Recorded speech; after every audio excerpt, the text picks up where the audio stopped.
আর সফলতার জন্য আল্লাহর উপর ভরসা খুবই জরুরি। আল্লাহ কোরআনে বলেন সূরা আল ইমরান অধ্যায় 3 আয়াত 160, যদি আল্লাহ চান কেউ পেছনে ফেলতে পারবে না, আর তিনি সাহায্য না করলে কে আছে এমন যে সাহায্য করবে? আর মুমিন লোকগণ কেবল আল্লাহর উপরে ভরসা করেন। আল্লাহ বলেন সূরা আনকাবুত অধ্যায় নম্বর 29 আয়াত নম্বর 69 যে যদি চেষ্টার সংগ্রাম করো আল্লাহ সুবহানাহু ওয়া তাআলার পথে, তিনি পথ খুলে দেবেন। আল্লাহ আরো বলেন সূরা নাহাল অধ্যায় 17 আয়াত 43 এবং সূরা আম্বিয়া অধ্যায় 21 আয়াত 7, ফাসআলু আহলে যিকরি ইন কুনতুম লা তা'লামুন। যদি তোমরা না জানো তাকে জিজ্ঞেস করো যে জানে, তার কাছে যার জ্ঞান আছে। তাই সফলতার জন্য প্রথম আল্লাহর উপর ভরসা, দ্বিতীয় হচ্ছে চেষ্টা করা, সাধনা করা আল্লাহ সুবহানাহু ওয়া তাআলার পথে, তৃতীয় হচ্ছে যে জানে তাকে জিজ্ঞেস করা। পরিকল্পনাটাও জরুরি, গন্তব্য থাকাটাও জরুরি। আর আমরা যখন পড়ে দেখি ম্যানেজমেন্ট গুরু বই, অনেক গন্তব্য নির্ধারিত আর সেটা তারা দিয়েছে, তবে আমার কাছে সেরা প্ল্যানিং, সবচেয়ে সেরা গন্তব্য হচ্ছে ইসলামিক, ISLAMIC, আই এটা দিয়ে ইসলামিক। আপনার গন্তব্য আল্লাহ সুবহানাহু ওয়া তাআলা এবং নবী মুহাম্মদ সাল্লাল্লাহু আলাইহি সাল্লামের শিক্ষা অনুযায়ী হতে হবে। আপনার গন্তব্য কোরআন এবং সর্বশেষ এবং চূড়ান্ত বার্তাবাহক নবী মুহাম্মদ সাল্লাল্লাহু আলাইহি সাল্লামের হাদিসের অনুযায়ী হতে হবে। এটা ইসলামিক হতে হবে। এক নম্বর। এস হচ্ছে লক্ষ্য নির্দিষ্ট হতে হবে, স্পেসিফিক হতে হবে, অস্পষ্ট হবে না। আরেকটা উদাহরণ দিচ্ছি। ধরেন একজন শিক্ষক ছাত্রদের ধনুবিদ্যা সম্পর্কে শিক্ষা দিচ্ছেন, আর ছাত্রদের বললেন, যারা তীর চালানো শিখছিল, গাছের ডগায় বসা একটা পাখিকে নিশানা করছিল। সবাই নিশানা করছে, শিক্ষক বললেন আমি না বললে কেউ তীর ছুড়বে না। প্রথম ছাত্রকে বললেন নিশানা করেছো? সে বলল হ্যাঁ। তুমি কি দেখছো? সে বলল বন দেখছি, গাছ দেখছি, পাখিটাকেও দেখছি। দ্বিতীয় ছাত্রকে বললেন তুমি কি দেখছো? সে বলল স্যার গাছটা দেখছি, গাছের ডাল দেখছি, আর পাখিটাকেও দেখছি। তৃতীয় ছাত্রকে বললেন তুমি কি দেখছো? সেই ছাত্র বলল আমি শুধু গাছের ডাল দেখছি আর পাখি আর পাখির চোখ। চতুর্থ ছাত্রকে বললেন তুমি কি দেখছো? সেই ছাত্র বলল স্যার আমি শুধু চোখ দেখছি আর অন্য কিছুই দেখছি না। শিক্ষক বললেন এবার তীর ছুঁড়ে দাও, আর তীরটা পাখিটার চোখে গিয়ে লাগলো। আপনার লক্ষ্য স্পেসিফিক হতে হবে, নির্দিষ্ট হতে হবে। কোন ভ্রমণকারীর মতো হলে হবে না, যার কোনো উদ্দেশ্য নেই। কুকুরটার মতো না, যে গাড়ির পেছনে ছুটছে উদ্দেশ্য ছাড়া। তৃতীয় বিষয় এল দিয়ে বোঝাচ্ছে এটা লাভজনক হতে হবে। প্রথমত পরকালের জন্য লাভজনক হতে পারে আখিরাতে, আবার এটা আমাদের জন্য সমানভাবে লাভজনক হতে পারে এই পৃথিবীতেও, তবে গুরুত্ব হচ্ছে আখিরাত। আল্লাহ কোরআনে বলেন সূরা বাকারা অধ্যায় 2 আয়াত 201, রব্বানা আতিনা ফিদ দুনিয়া হাসনাতাও ওয়া ফিল আখিরাতি হাসনাতাও ওয়া কিনা আযাবান নার। হে আল্লাহ আমাদের কল্যাণ দাও দুনিয়া এবং আখিরাতের, আর দোজখের আগুন থেকে রক্ষা করো। সুতরাং লাভজনক হতে হবে, উপকার থাকতে হবে, প্রথমত পরকালের, তারপর এই দুনিয়া। তবে বেশি গুরুত্ব হচ্ছে আখিরাতের, তারপর দুনিয়ার। এমন যেন না হয় যে দুনিয়ার লাভ আখিরাতের লাভকে নষ্ট করে দেবে। চতুর্থ হচ্ছে এ দিয়ে তীক্ষ্ণ বোঝাবে, যথাযথ হতে হবে, সঠিক হতে হবে, লক্ষ্য সুতীক্ষ্ণ যথাযথ হবে। এম হচ্ছে পরিমাপ, লক্ষ্যটা পরিমাপযোগ্য হতে হবে। পরিমাপযোগ্য হতে হবে, নির্দিষ্ট হতে হবে। নির্দিষ্ট হওয়ার পর এর একটা সীমা থাকতে হবে। যেমন ধরেন একজন নির্মাতা বলল আমি পৃথিবীর সবচেয়ে উঁচু দালান তৈরি করতে চাই, লক্ষ্য নির্দিষ্ট, তবে সীমা নির্ধারণের জন্য সে জরিপ চালাবে পৃথিবীর সবচেয়ে উঁচু দালান কোনটি, আর সে জানল বুর্জ আল খলিফা, এর উচ্চতা 828 মিটার নির্দিষ্ট। এখন তার লক্ষ্য হচ্ছে তাকে এমন দালান বানাতে হবে যেটার উচ্চতা 828 মিটার চেয়ে বেশি। এটা হচ্ছে নির্দিষ্ট আর পরিমাপযোগ্য। যদি পরিমাপযোগ্য হয়, মনিটর করা যাবে কতটুকু তৈরি করেছেন, আপনার লক্ষ্যের কতটুকু কাছে গেছেন আপনি। এরপর হচ্ছে নিয়ত। আমাদের প্রিয় নবীজি মুহাম্মদ সাল্লাল্লাহু আলাইহি ওয়াসাল্লাম বলেছেন, এটা আছে সহিহ বুখারীতে ভলিউম নাম্বার 1 অধ্যায় নাম্বার 1 বুক অফ ফেথ হাদিস নাম্বার 1, বুখারীর প্রথম হাদিস। ইন্নামাল আমালু বিন্নিয়া। আপনার কর্ম বিবেচনা করা হবে নিয়তের উপর। আপনার নিয়তের উপর পুরস্কৃত হবেন। আপনার নিয়তটা যেন হয় আল্লাহ এবং রাসূলুল্লাহ সাল্লাল্লাহু আলাইহি সাল্লামের সন্তুষ্টির জন্য। বিখ্যাত হওয়া, জনপ্রিয় হওয়া কারো ইচ্ছা থাকা উচিত না। যদি বিখ্যাত হওয়া উদ্দেশ্য হয় তাহলে আপনার লক্ষ্যটা ভুল। যদি উদ্দেশ্য হয় সন্তুষ্টি অর্জন আল্লাহ, আমাদের স্রষ্টা এবং রাসূলের, অবশ্যই আপনাকে আখিরাতে পুরস্কার দেওয়া হবে, আর ইনশাআল্লাহ আল্লাহ এই পৃথিবীতেও আপনাকে কল্যাণ দান করবেন। এটা ধারাবাহিকভাবে হতে হবে লক্ষ্য অর্জন পর্যন্ত। যদিও লক্ষ্য অর্জনের সময় সীমিত হয় বা সীমিত না হয়, সব সময় ধারাবাহিক হতে হবে।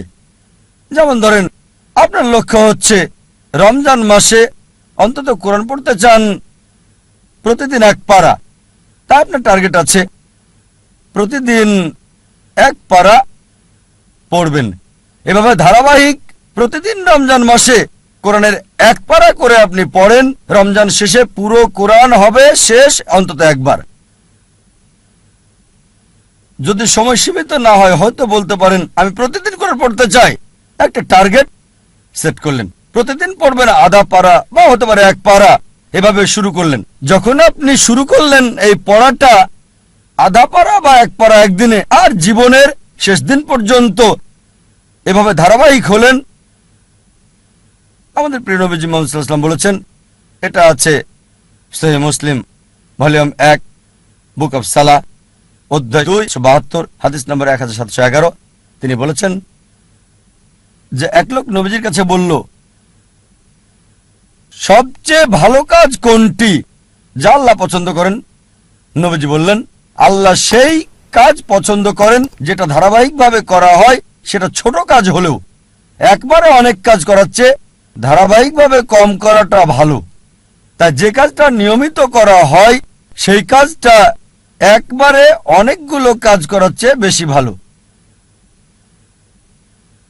তাই লক্ষ্যটা হতে হবে ইসলামিক। প্রথমটা ইসলামিক, দ্বিতীয়টা সুনির্দিষ্ট প্রাসঙ্গিক, তৃতীয় লাভজনক কল্যাণকর, চতুর্থ তীক্ষ্ণ যথাযথ, পঞ্চম পরিমাপযোগ্য যা মনিটর করা যাবে, ষষ্ঠ হচ্ছে নিয়ত আল্লাহর সন্তুষ্টির জন্য হতে হবে, সপ্তম ধারাবাহিক হতে হবে। আরেকটা উদাহরণ দিচ্ছি। আমরা অনেকে উইলমা রুডলফের ইতিহাস জানি। উইলমা রুডলফ একজন মেয়ে যে শৈশব থেকেই ভয়ানক রোগ পোলিওতে আক্রান্ত ছিল, আর ডাক্তার তার পায়ে ব্রেস লাগিয়ে রাখত। ডাক্তার বলল, এই মেয়ে কখনোই হাঁটতে পারবে না। তার মা তাকে উৎসাহ দিত আর বলতো, উইলমা তুমি যা করতে চাও তাই তুমি করতে পারো। এভাবে মা মেয়েকে উৎসাহ দিত। উইলমার বয়স যখন 9, তখন পায়ের ব্রেস খুলে ফেলে সে পৃথিবীর দ্রুততম মানবী হতে চায়। এটা ছিল তার ইচ্ছা, ছিল তার লক্ষ্য। 9 বছর বয়সে ব্রেস খুলে ফেলার পর 13 বছর বয়সে জীবনের প্রথমবারের মতো দৌড়ে অংশগ্রহণ করল সে, এবং পরাজিত, সবার শেষ অবস্থান। তবে তারপরও সে ধারাবাহিক চেষ্টা চালিয়ে যাচ্ছে, হেরে যাচ্ছে, আবার চেষ্টা করছে। একসময় অলিম্পিকে খেলার যোগ্যতা সে অর্জন করেছে। এটা বাস্তব গল্প, কোনো বানানো গল্প না, মনোরঞ্জনের গল্প না। যখন অলিম্পিকে খেলতে আসলো 1960 সালের অলিম্পিকে মহিলাদের 100 মিটার দৌড়ে সে প্রথম হয়েছিল, স্বর্ণপদক পেল। 200 মিটার দৌড়েও মহিলাদের মধ্যে স্বর্ণপদক পেল। সে 400 মিটার দৌড়েও স্বর্ণপদকটা জয় করে নিল। 100 গুণ 4 মহিলাদের মধ্যে 1960 সালের অলিম্পিকে সে 3টি সোনা জিতেছিল এবং ইতিহাস রচনা করেছিল। একজন প্যারালাইজড, একজন অচল মহিলা, পোলিও আক্রান্ত, সে পৃথিবীর দ্রুততম মানবী হল 1960 সালের জন্য। আমরা দেখলাম যে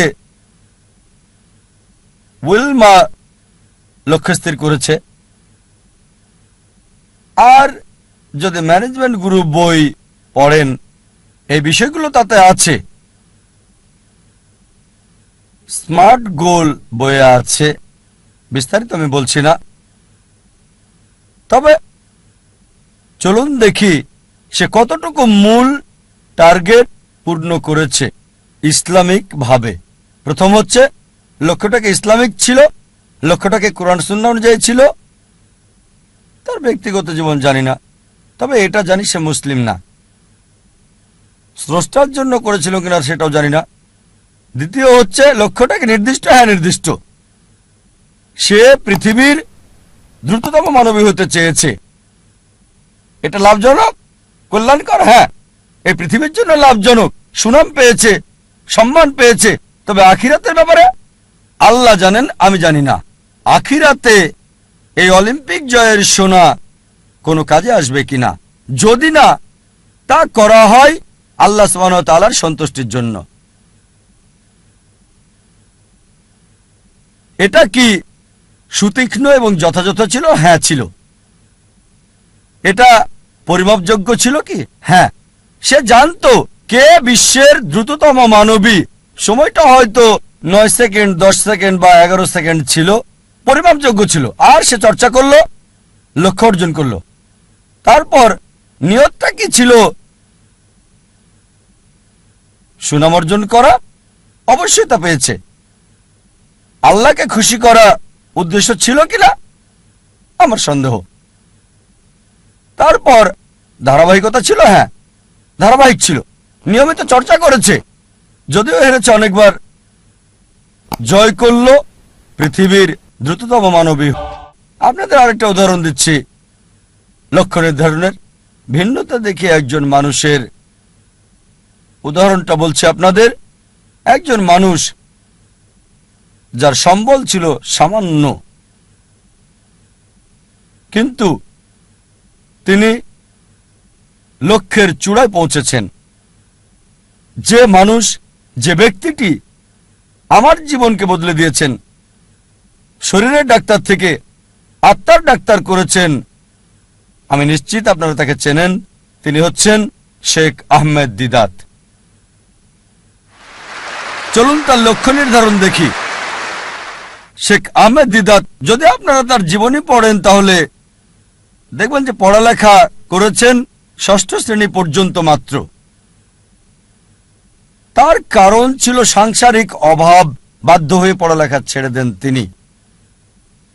6ষ্ঠ শ্রেণী পাশ করার পর লেখাপড়া ছাড়তে বাধ্য হলেন। সামান্য সম্বল নিয়ে নিজের দেশ ভারত জন্মস্থান ছেড়ে চলে গেলেন দক্ষিণ আফ্রিকায়। তিনি কাজ করতেন সেলসম্যানের, ফার্নিচারের দোকানে দোকানে, ড্রাইভিংও করেছেন তিনি ইত্যাদি।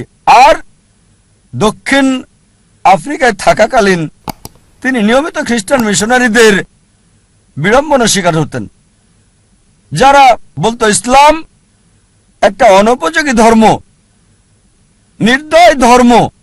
তারা ইসলামকে আক্রমণ করত। আর যেহেতু হ্যারাসমেন্টের শিকার, তার মনে একটা ইচ্ছা আসলো, ইসলামের বিরুদ্ধে সব অভিযোগের আমি উত্তর দিতে চাই সেই সব খ্রিস্টান মিশনারিদের। এই খ্রিস্টান মিশনারিদের ইসলামের বিরুদ্ধে বলার উপযুক্ত জবাব দিতে চাই। চিন্তা করেন, 6ষ্ঠ শ্রেণী পর্যন্ত পড়া একজন মানুষ। তবে অবশ্যই আল্লাহর উপর ভরসা ছিল। তিনি চেষ্টা করেছেন। একটা বই তাকে বেশ নাড়া দিয়েছিল, ঘরের মধ্যে ময়লা জমে থাকা একটা বই। এই বইটা তাকে নাড়া দিয়েছে, যেটার নাম ইজারুল হক, সত্যের প্রকাশ, লেখক মাওলানা রহমতুল্লাহ কিরানবী। আর ওই বইয়ে লক্ষ্যের নির্দেশনা পান, এভাবে শুরু করেছিলেন। আর 40 বছর ধরে সংগ্রাম করেছেন। তিনি চ্যালেঞ্জ করেছেন খ্রিস্টান ধর্মের রথী মহারথীদের। চিন্তা করেন, 6 পাস একজন মানুষ 40 বছর সংগ্রাম করেছেন, পৃথিবীর সেরা খ্রিস্টানদের সাথে চ্যালেঞ্জ করেছেন। এমন একটা ঘটনা 1986 সালে তিনি বিতর্ক করেছিলেন পাদ্রী জিমি সোয়াগাটের সাথে। আর 80-র দশকে এই জেমি সোয়াগাট ছিল 1 নাম্বার, সবচেয়ে ক্ষমতাধর, সবচেয়ে বিখ্যাত খ্রিস্টান টিভি বিতার্কিক। তার বিতর্কের কয়েক সপ্তাহ আগে শেখ দিদাতের এক ভক্ত বলল, শেখ আহমেদ দিদাত, আমি আপনার ভক্ত, আপনাকে একটা উপদেশ দিচ্ছি। এই জেমি সোয়াগাটকে আমি চিনি, তার সম্পর্কে আমি জানি, তার সাথে বিতর্ক করবেন না, আপনাকে হাসির পাত্র বানাবে আর ফু দিয়ে উড়িয়ে দেবে। চিন্তা করেন, একজন ভক্ত আহমেদ দিদাতকে উপদেশ দিচ্ছে জেমি সোয়াগাটের সাথে ডিবেট না করার জন্য। আমি তাকে চিনি, আপনাকে হাসির পাত্র বানাবে আর ফু দিয়ে উড়িয়ে দেবে। যে লোক সবচেয়ে বিখ্যাত টিভি ব্যক্তিত্ব, টেলিভিশনের মালিক, যার বাজেট ছিল দৈনিক $1 মিলিয়ন বেশি সুনাম অক্ষুণ্ণ রাখার জন্য, আমাদের শেখ আহমেদ দিদাত, মাশাআল্লাহ, তার সাথে আল্লাহ ছিলেন। তিনি ইউএসএতে গেলেন, ওই খ্রিস্টান মিশনারির শহরে, সে যে দেশে খুবই বিখ্যাত। তিনি গেলেন, বিতর্ক করলেন, আর আলহামদুলিল্লাহ সুম্মা আলহামদুলিল্লাহ, আল্লাহর সাহায্যে তিনি টেবিলটাকে উল্টে দিলেন।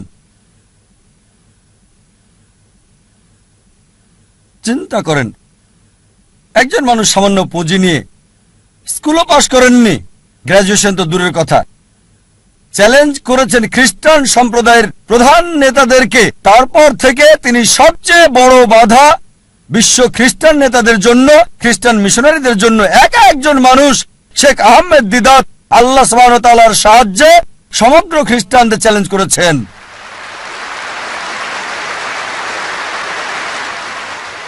এবার তার লক্ষ্য নির্ধারণ দেখি।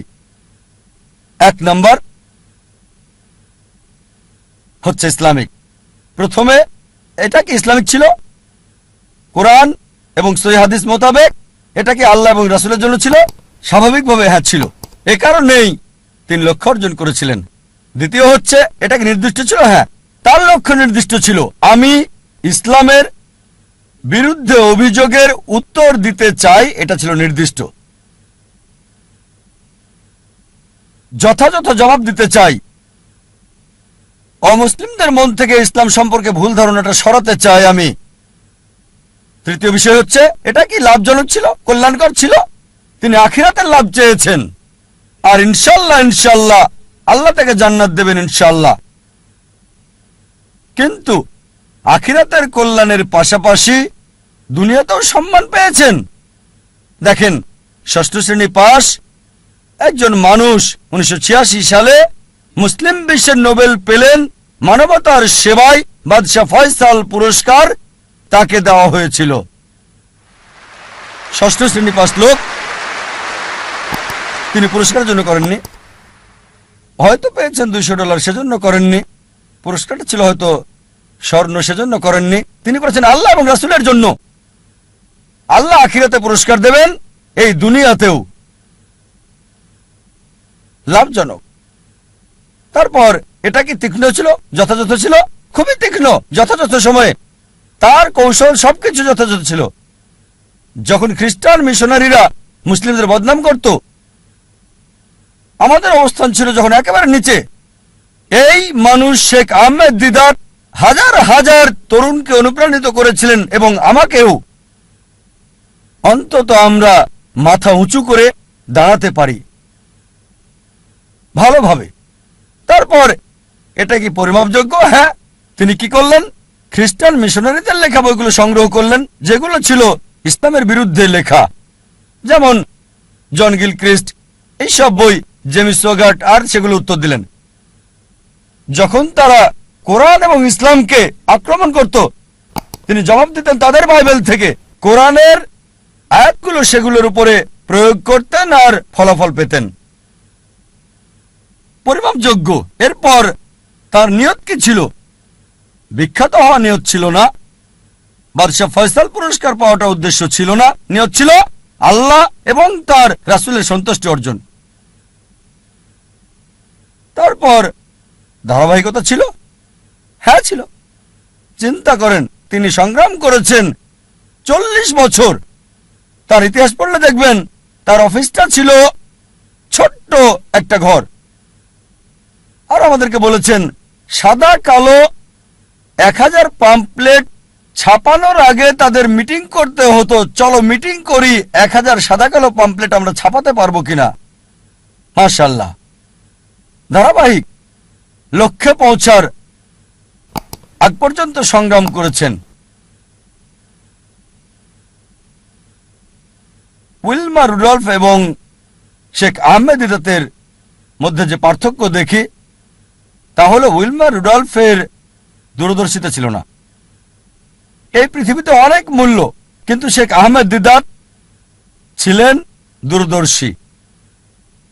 আর এটা ছিল আখিরাতের জন্য। ইনশাআল্লাহ আল্লাহ তাকে পুরস্কার দেবেন আখিরাতে, দুনিয়াতেও তাকে পুরস্কার দিয়েছিলেন।